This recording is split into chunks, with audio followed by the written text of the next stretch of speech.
right, good afternoon, navigators. So we are on Symphony of the Seas. I'm actually on the third deck where nobody goes because there's nothing down here except for, I think, the med bay. But taking you around today on a little tour.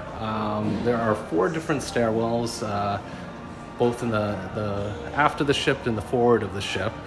Well, 2 in each area, one on port, one on starboard. And each one has some artwork in it, which is really cool. I'm not going to show you everything today because honestly I'd be filming for quite a bit of while. Some of the pieces are more interesting than other pieces, if I'm being honest, but I thought it was really cool that Royal has put a lot of effort into putting some additional pieces of art from some artists I've never heard of. So as I go through, I'm going to throw artist names, a little bit of information about them, so that way if you're interested in that artist, you can go look them up, get a little bit more information on them.